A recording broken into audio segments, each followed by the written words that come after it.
Donc, avant de passer la deuxième partie, Shafika, peux-tu, s'il te plaît, nous rappeler C'est bon? Oui, c'est bon, vas-y. Donc, D'accord. Donc, concernant la faculté de Marrakech, donc, il y a eu plusieurs points d'avancement. Donc, à savoir l'élaboration d'un référentiel de compétences avec une approche basée sur les compétences. Donc, un noyau qui travaille toujours. Moi, j'aimerais bien savoir quels sont les profils donc, qui sont intégrés dans ce noyau. Présentation donc, du programme donc, de résidence de médecine de famille qui a été également effectué. Et là, comme on a pu constater, donc, c'est une gestion non centralisée avec ouverture donc, sur la région et travail avec donc, des médecins généralistes. non.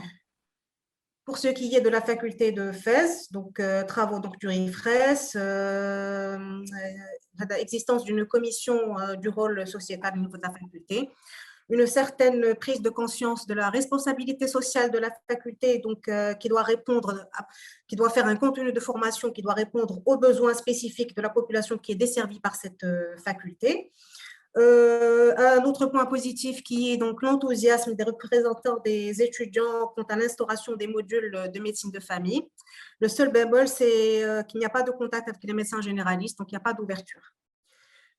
Concernant la faculté donc, de Tanger, qui est une faculté nouvelle, donc, qui est au stade de réflexion, donc des réunions qui se font périodiquement donc, de la commission pédagogique avec implication de médecins généralistes, avec une réflexion sur les carnets de stage et des compétences à valider.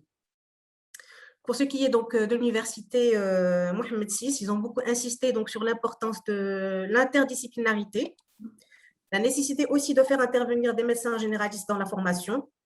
Donc, une certaine ouverture donc, en travaillant avec des professeurs associés hors faculté. Ils ont mis le point également donc, sur le fait que la réforme donc, elle ne répond pas aux objectifs de notre système de santé et qu'ils ont comme avantage donc, un écosystème qui est intégré avec formation des étudiants par petits groupes qui sont acteurs eux-mêmes dans leur propre formation. Donc, existence également d'un centre de simulation, évaluation des étudiants sur leurs connaissances scientifiques et une intention d'envoyer les étudiants dans les cabinets des médecins privés donc pour apprendre éventuellement donc, la gestion du cabinet médical, etc. Ils ont parlé aussi d'un frein à l'autonomie pédagogique de ces facultés-là. Donc, concernant le professeur Mouhawi, donc, il a beaucoup insisté donc, sur l'importance de valoriser le médecin généraliste et l'importance donc, de faire des scénarios interprofessionnels donc, intégrant des étudiants en médecine et des étudiants infirmiers, avec l'application de médecins généralistes dans l'enseignement au sein de ces centres de simulation. Donc, pour le NSP, c'est mon école et Tu n'es pas objective. oh non, c'est pas ça. C'est parce que moi, j'ai vécu ça, et à travers cette formation qui était très bénéfique, il y a eu une certaine prise de conscience, un certain développement d'un esprit critique, c'était très important pour nous.